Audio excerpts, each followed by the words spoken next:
Community radio ബെൻസിഗറിൽ ഇപ്പോൾ സ്വാശ്രയ തയ്യാറാക്കി അവതരിപ്പിക്കുന്നത് bishop Benziger college of nursing. ഏകോപനം ഏഞ്ചൽ മേരി. സാങ്കേതിക സഹായം ആഞ്ചലോസ് ആൽഫ്രഡ് കണ്ടച്ചിറ.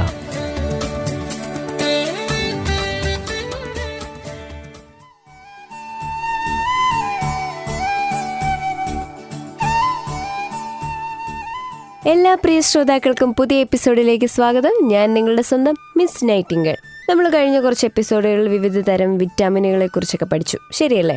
അപ്പോൾ നിങ്ങൾ ഈ ബി കോംപ്ലക്സ് എന്ന് കേട്ടിട്ടുണ്ടാവും ഇല്ലേ? എന്താണ് ഈ ബി കോംപ്ലക്സ്? പലർക്കും സംശയമുണ്ട്. ബി കോംപ്ലക്സ് എന്ന് പറയുന്നത് ഒരു വിറ്റാമിനാണോ, അല്ലെങ്കിൽ അതൊരു മരുന്നാണോ?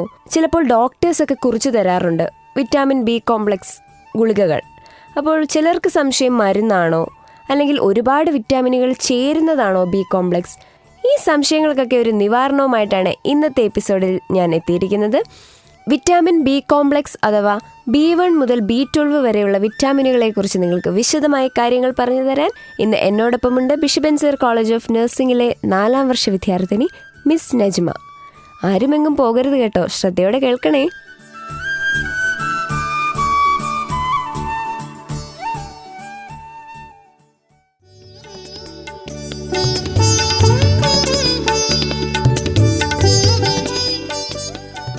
എല്ലാവർക്കും നമസ്കാരം. എൻ്റെ പേര് Najma. Bishop Benziger college of നഴ്സിംഗിലെ 4ാം വർഷ BSc നഴ്സിംഗ് വിദ്യാർത്ഥിനിയാണ്.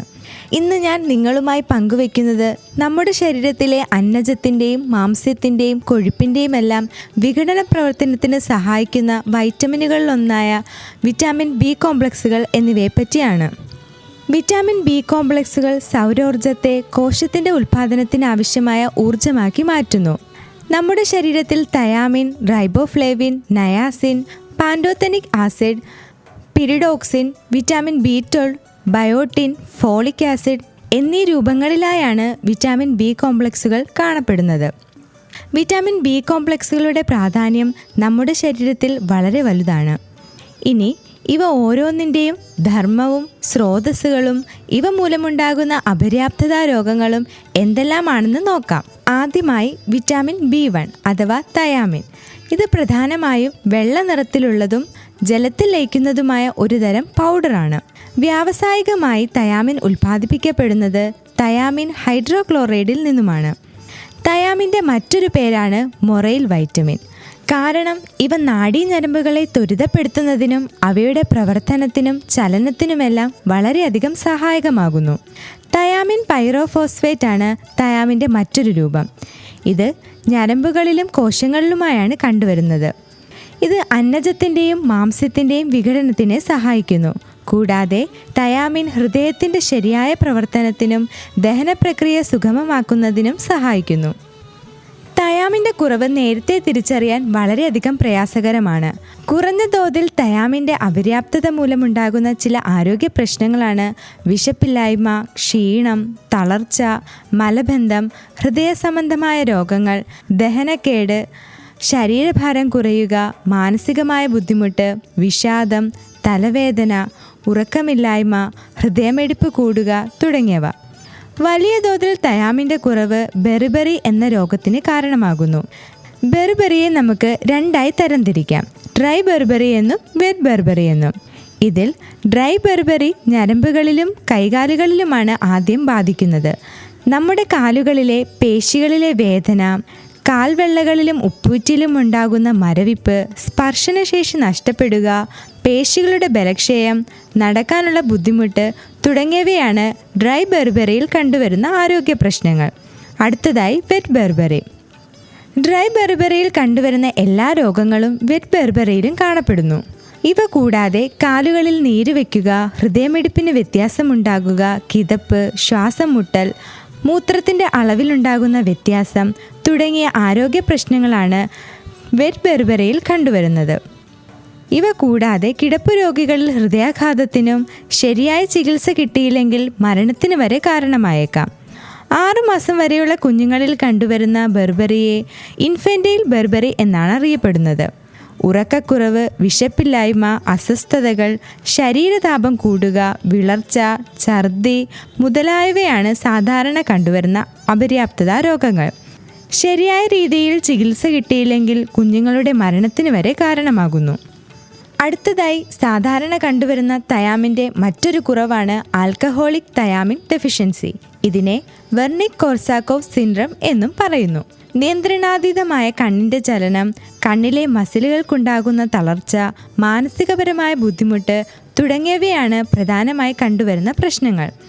തയാമിൻ്റെ പ്രധാനപ്പെട്ട ചില സ്രോതസ്സുകളാണ് തവിട്, കിളിർത്ത ഗോതമ്പ്, ഈസ്റ്റ്, ഓട്സ്, പയറുവർഗ്ഗങ്ങൾ, എണ്ണക്കുരുക്കൾ, പരിപ്പുകൾ, പച്ചക്കറികൾ, പഴങ്ങൾ, പാൽ, മാംസ്യം, മത്സ്യം തുടങ്ങിയവ. അടുത്തതായി റൈബോഫ്ലേവിൻ്റെ പ്രധാനപ്പെട്ട ധർമ്മങ്ങൾ എന്തൊക്കെയാണെന്ന് നോക്കാം. അന്നജത്തിൻ്റെയും മാംസ്യത്തിൻ്റെയും വിഘടനം, ത്വക്കിൻ്റെയും കണ്ണിൻ്റെയും ആരോഗ്യത്തിന്, അതുപോലെ തന്നെ അന്നനാളത്തിൻ്റെ ശരിയായ ആകൃതിക്കും ഇത് വളരെയധികം പ്രധാനപ്പെട്ടതാണ്.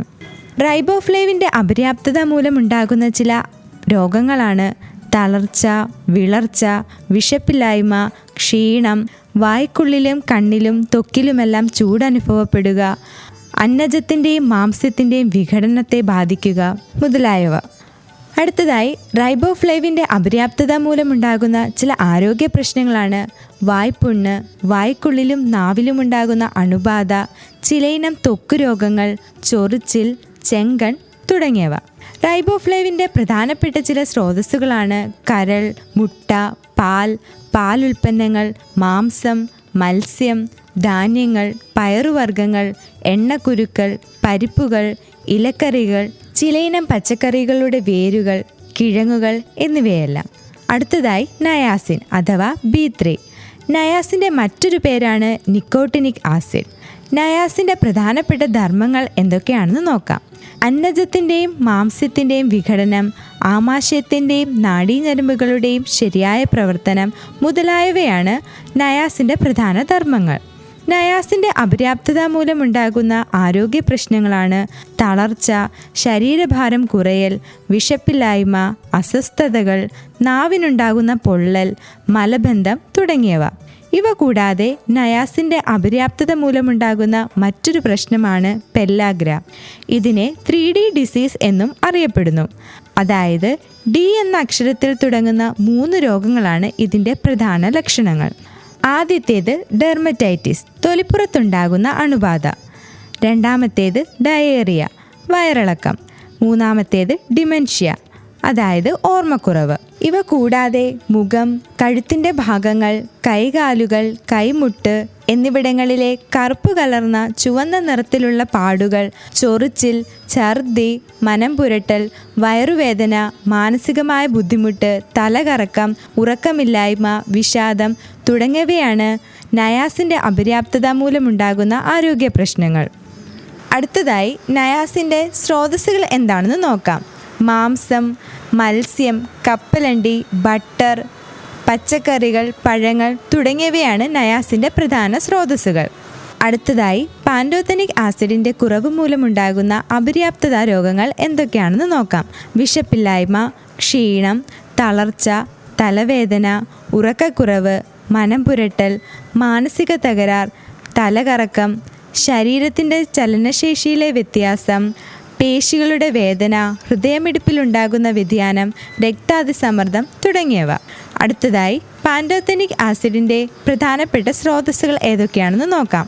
കരൾ, ധാന്യങ്ങൾ, തവിട്, പയറുവർഗ്ഗങ്ങൾ, പരിപ്പുകൾ, മുട്ട, മത്സ്യം, മാംസ്യം, മധുരക്കിഴങ്ങ്, പാൽ തുടങ്ങിയവയാണ് പാൻറ്റോത്തനിക് ആസിഡിൻ്റെ പ്രധാനപ്പെട്ട സ്രോതസ്സുകൾ.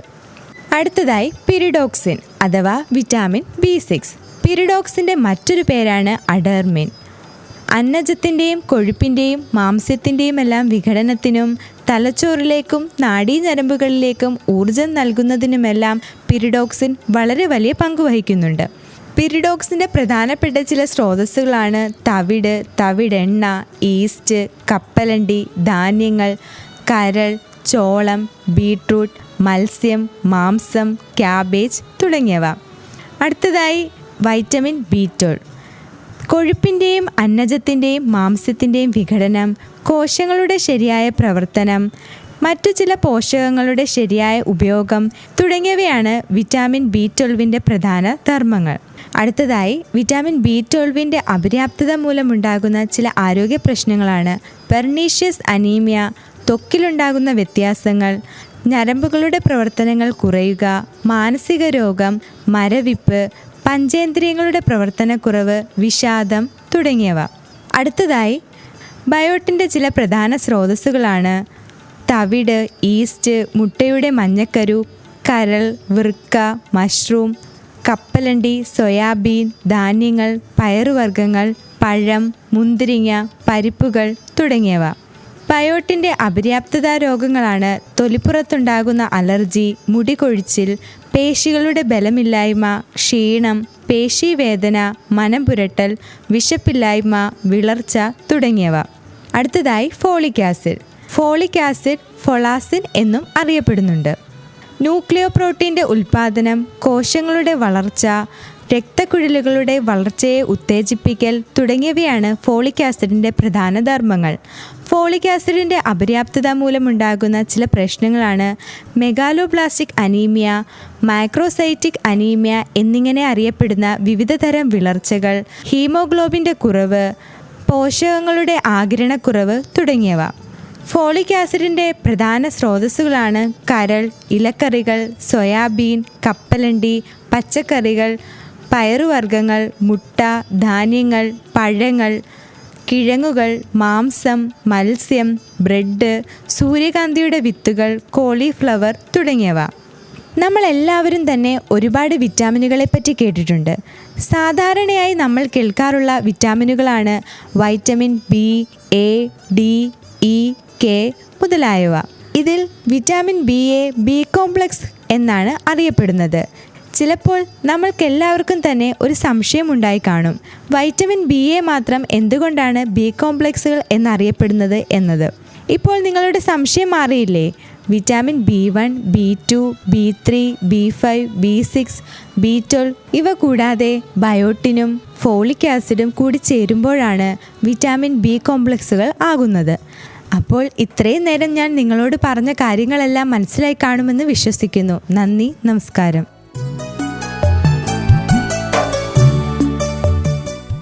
പ്രിയ ശ്രോതാക്കളെ, വിറ്റാമിൻ ബി കോംപ്ലക്സ് അഥവാ B1 മുതൽ B12 വരെയുള്ള വിറ്റാമിനുകളെ കുറിച്ച് നിങ്ങളിൽ ചിലർക്കെങ്കിലും ഉണ്ടായിരുന്ന സംശയങ്ങൾ ഇന്നത്തെ എപ്പിസോഡിലൂടെ തീർന്നു കാണുമെന്ന് ഞാൻ വിശ്വസിക്കുന്നു. അടുത്ത എപ്പിസോഡിൽ ഒരു പുതിയ വിഷയമായി ഞാൻ വീണ്ടും എത്തും. നിങ്ങളുടെ സ്വന്തം മിസ് നൈറ്റിംഗേൾ. നന്ദി, നമസ്കാരം.